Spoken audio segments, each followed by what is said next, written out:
Good morning. It's Thursday, the 10th of September, 2020. Welcome back to the best On Ground Weekday Kickoff. I'm your host, Pete Fairbairn. As always, I'm joined by one of the country's top sports journos, and today we're crossing to Wollongong with Brad Walter from NRL.com. How are you, Brad? Yeah, I'm going really good, Pete. The sun's shining today, so it's a great day. Fantastic. Well, mate, there's plenty happening in your sport and, of course, in other sports around the country, but we will start with the NRL. Now, first story this morning is a story from Brent Reid in The Australian. He's looking at the fact that NRL clubs and players are bracing to be in biosecurity bubbles until at least the middle of next year, after the game's expert COVID-19 advisor warned it may be that long before a vaccine is made available to the public. Of course, that news has massive repercussions for the likes of the New Zealand Warriors and Melbourne Storm, who've both been outside of their home cities this year, and in the case of the Warriors, outside of their country in hub environments. The projections, they've got significant ramifications for the financial future of the game and the clubs. As the Rugby League Players Association and the NRL are continuing to negotiate a 5 to 10% cut to the salary cap, the bottom line of clubs likely to be threatened here by these biosecurity bubbles. Again, the good news that Reid does refer to in the article is that squad sizes are set to stay at 30 players. There was talk that they may go down to 26 or 28. So there will be less money to go around for the players, but the same number of jobs will be there in 2021, according to Brent Reid. How likely do you think it is that players are going to need to be in bubbles in 2021, Brad? And what are some of the outcomes, some of the personnel outcomes that will come from the retention of 30 players in an NRL squad? Yeah, well, I think the bubble scenario for 2021 is worst case situation. I think that I'm sure that everybody hopes that by 2021 and hopefully sooner we'll have maybe not necessarily a vaccine, but the situation in Melbourne will have improved. We'll have a trans-Tasman travel bubble, so hopefully the Warriors will be able to stay in New Zealand. But there'll be some biosecurity restrictions on the players like there are now, but hopefully not as severe, because the players are living under really severe biosecurity measures at the moment. Hopefully the Melbourne Storm will be able to return home, but the worst case scenario is that the Melbourne Storm and the Warriors would both be based up in Queensland, southeast Queensland, again next season. Obviously that'd be a really expensive exercise. It'd be a really difficult exercise to ask players to spend another season away from home. There'd be all sorts of ramifications there, I'd imagine. Players everywhere are doing it really tough in the bubbles, not just the players, but the staff that are in there. There's 50 people per club. It's a long, people have been in these bubbles now for 4 or 5 months, and by the time we get through finals, state of origin, they'll have an off season, and then have to come back and do it all over again next season. I think that they will really struggle, but I believe that everyone is optimistic that things are going to get under control, or we're going to learn to live with this situation, and it will just be there will if we don't have a vaccine, and if we're still in the I suppose in a similar situation to what we are now, there may be bubbles and maybe restrictions, but hopefully players will at least be able to go out to cafes, play golf, do some recreational activities, and it won't be as stringent and as strict as it is, particularly in Queensland. I've only just really become aware of how tough the rules are up there. But every time a Queensland team plays against the New South Wales team, those players are forced into home isolation for 2 weeks after that match. So, that's been really tough on those players up there. In terms of the salary cap and the squad, I think there's a realisation that to cut the playing numbers, it will just make it too hard. We're seeing now that the teams are needing to use all of their players. The Penrith Panthers are about the only team that has been able to remain healthy through the season, and and that's a factor in them being top of the table. And also the decision to retain the 30-player squad, but look at it at a pay cut across the board means is that the players at the bottom end of the pay scale, they're going to have jobs. Otherwise, player 27, 28, 29, 30 would have, who are the lowest paid players, would have been without a job. And at the moment, it's really hard. We don't know what's going on with the second tier. There's a lot of uncertainty there. So I think it's good to see some job security there. Yeah, well said. And I think some of the players who will be impacted by the retention of 30 players in the squad are people like Aidan Tolman, Benji Marshall, extremely experienced players who've played at a high level for a long time and are nearing the end of their careers. They need to convince a club to take a risk on them, and they're probably guys who are happy to play on a lot less money than they have in years gone by. We already know that Benji's been playing for a fairly low base for the Tigers in recent years anyway. So hopefully we get to see guys like that stay in the game. And another guy like that who I'd love to see stay in the NRL beyond 2020 is Kieran Foran. And our second story today comes from your colleague Joel Gould at NRL.com, and it talks about the possibility that Kieran Foran, the out-of-contract and now injured Bulldogs playmaker, could end up as a wildcard for the Brisbane Broncos in 2021. Now, Brad, I don't know Kieran Foran, but I've followed his story just like everyone has from afar in recent years. And certainly you go back a few years and he didn't seem like a happy young man. There was a lot of challenges for him away from the football field. But I think the last few years, the way he's carried himself, the way he's spoken to media has been incredibly impressive from the outside looking in. He's a wonderful footballer when he is fit. He's had all sorts of challenges with his body. He doesn't seem to have had a woe is me type attitude, and he seems to have just taken everything on the chin and worked really hard to come back and try and get fit and play good football. He's played some fairly good football this year at the Bulldogs. He's still only 30 years of age, and he's said that he's really desperate to continue his NRL career after being told that it won't be at Canterbury in 2021. You're obviously a lot closer to this than I am.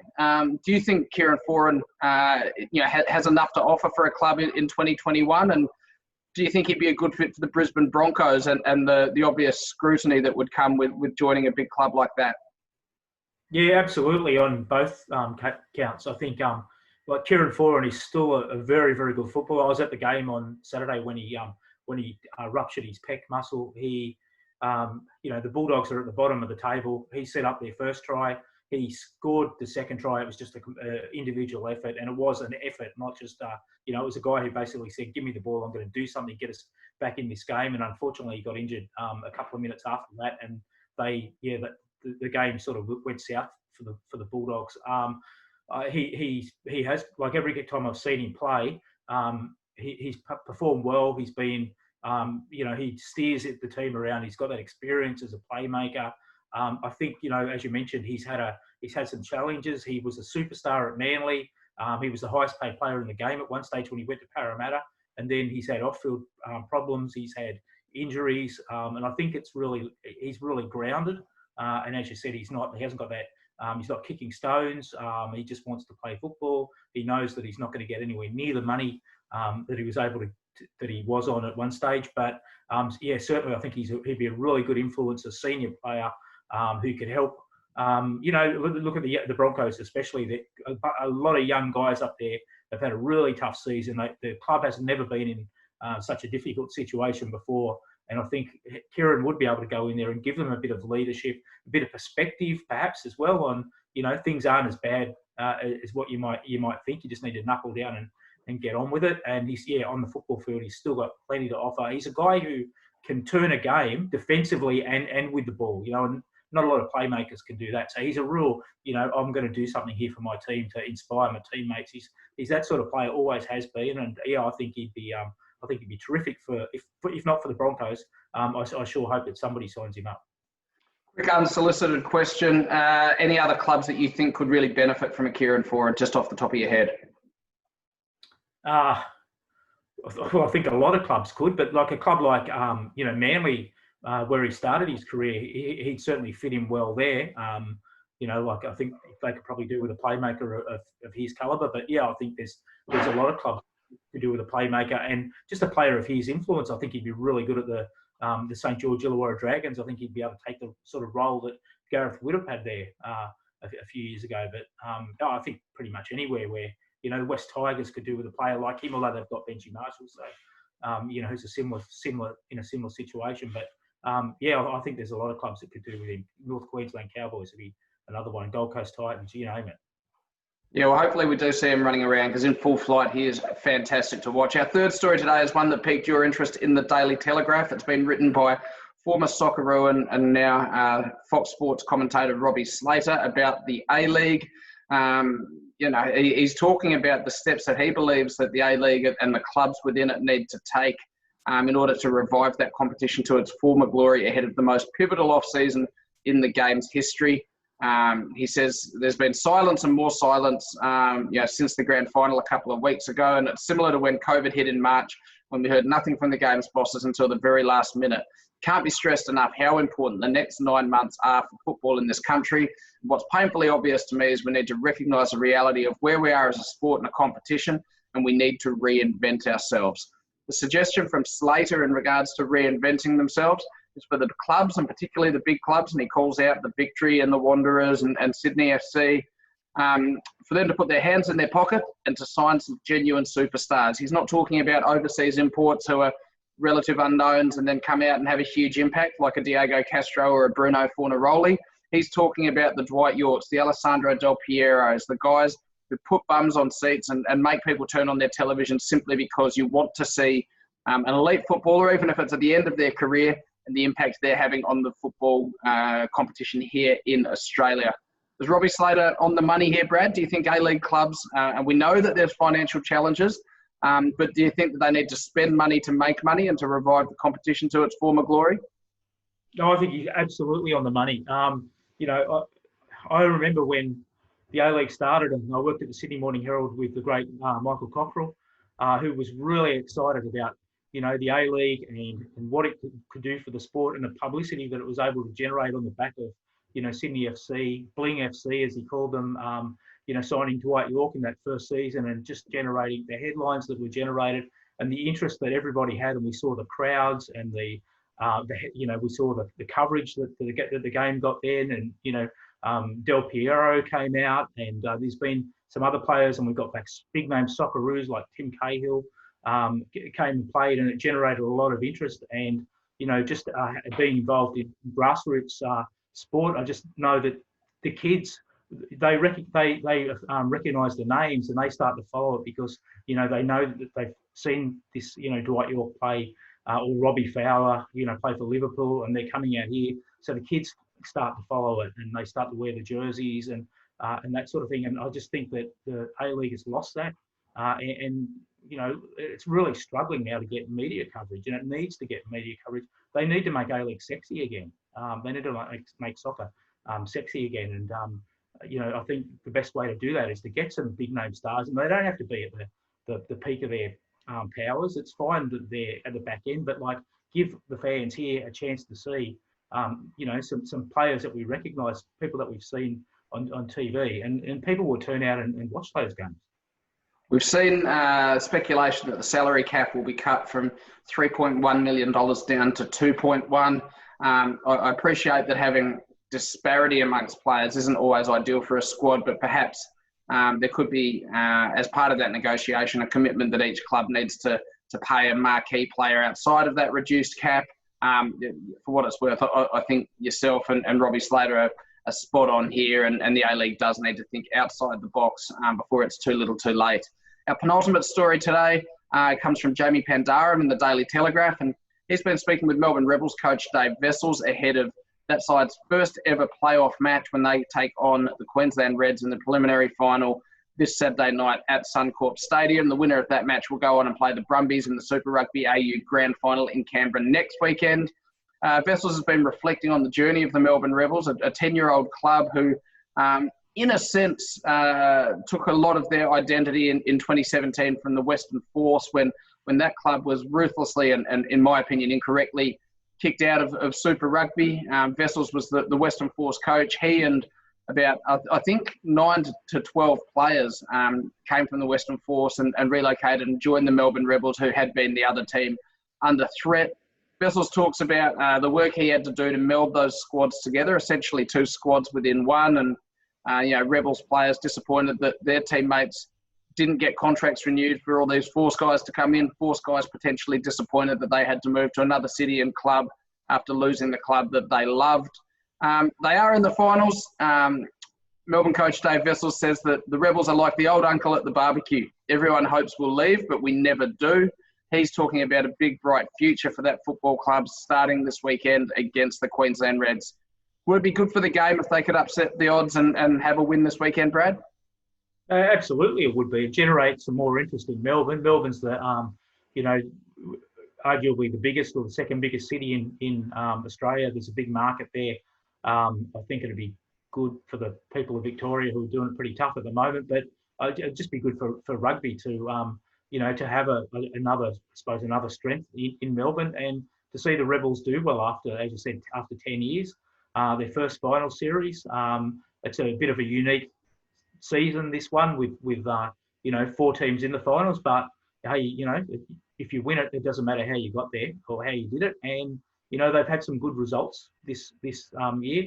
A great win last week in the dying minutes. I think it's 34-30 against the Force, so they scored in the last 90 seconds of that match. And they had an 18-all draw earlier in the year against the Reds, so they're capable. And if they get through this game, they've beaten the Brumbies before, who they'd play in the final. So I think it's certainly possible. And what I think is going in their favour is the fact that the team's been away from home for 3 months. And while that's obviously difficult, they're in camp and they'll be bonding. The players will be a lot closer than what they were previously. And I think that's probably showing with the results on the field. And that's what we're seeing in the NRL with, the Melbourne Storm. The players have been up on the Sunshine Coast for a couple of months now. And I think, the camaraderie of the players, and also the Warriors, being over here on the Central Coast as well. Their results have probably exceeded expectations, but, the players have got those relationships they may not have been able to develop if they were back at home. And that'd be the same for the Rebels here. Yeah, it'd be a fascinating one to watch. And to your point, that squad being galvanised by the additional time spent together. We've seen in the NRL, it's been a real factor in the improved fortunes of the Warriors. And I think you could put the Melbourne Storm on the moon and they'd probably still win more matches than they'd lose. But to your point, I think it does really strengthen those bonds and relationships. Our final story today, and we're only going to spend a little bit of time on this because I'm conscious of not running over, but it comes from friend of the show, Sammy Phillips, in the Sydney Morning Herald. He's been speaking with Wally Minaur, Australian tennis great, ahead of Alex de Minaur's US Open quarterfinal coming up in about 3 hours' time at 10 o'clock this morning against Dominic Thiem over there at Flushing Meadows. Of course, Thiem the overwhelming favourite.